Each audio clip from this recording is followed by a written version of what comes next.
Cavalry. Two equal A groups. little bit of gap. All right. Federal Hawking, all right?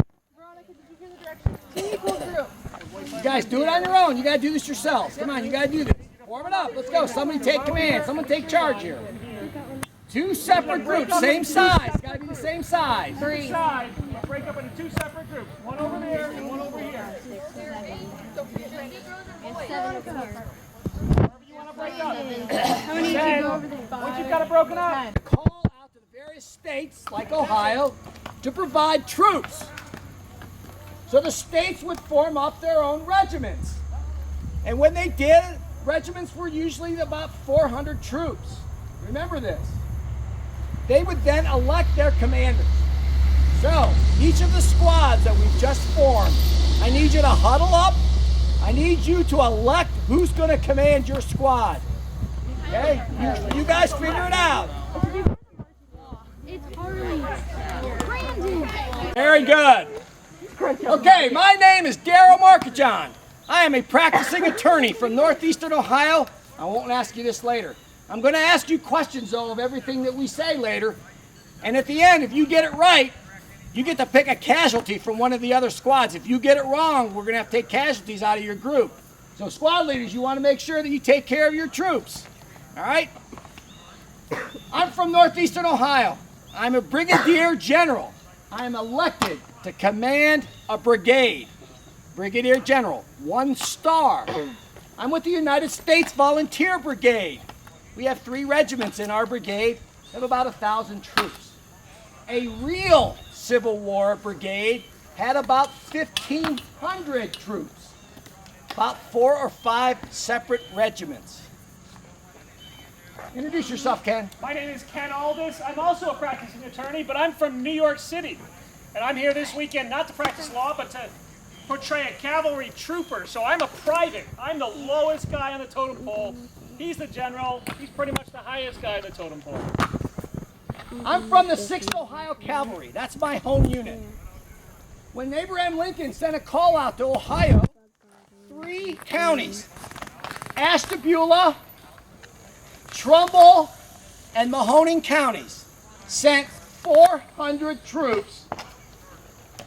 Ashtabula, Trumbull, Mahoning County sent 400 troops to Camp Hutchins in Warren.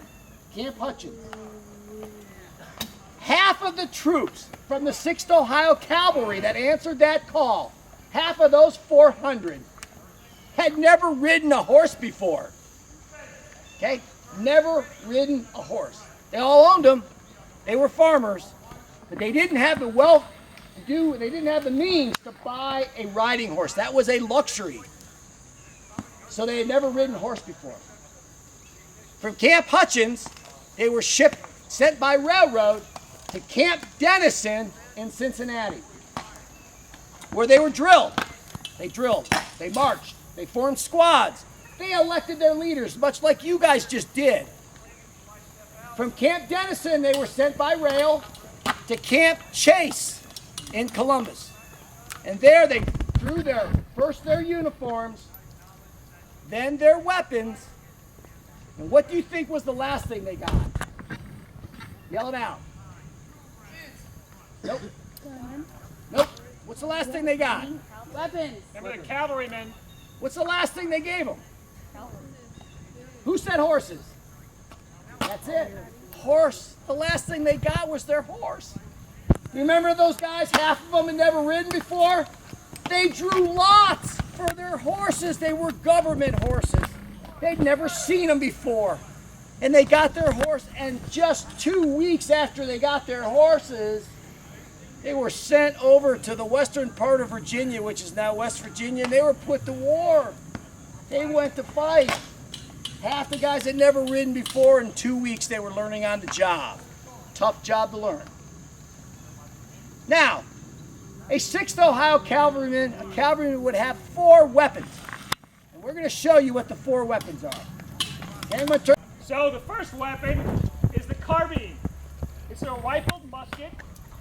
Most of the weapons that were used by infantrymen in the Civil War would have been much longer than this one. This is a shorter weapon. It's what's called a breech loading weapon. What that means is instead of loading it from the muzzle here with a ramrod and all the rest, loaded this weapon from the breech, the back end of the barrel, right? So you cock the hammer back, you bring the breech plug down, there you've got the barrel, right? So you take your bullet, which in the back had some black powder, you'd stick it in the barrel, right? And then you close it up. You'd then take a cap, which was a brass cap that you put on the nipple. It had a little bit of fulminated mercury inside, so when it was struck by the hammer, it would create a spark, it would go down the channel, it would ignite the black powder and send a bullet out the barrel, right? And inside the barrel, there's what's called rifling. So there were grooves that spun the bullet as it was shot out, just like a football. If you throw a football with a really good spiral, it goes farther and more accurately. So this is the cavalry carbine, which a trooper carried on something like this, which is called a sling. Just makes it easier when you're on a horse so you don't drop your weapon in the way. Effective range of a carbine, 300 yards. Second weapon is the revolver.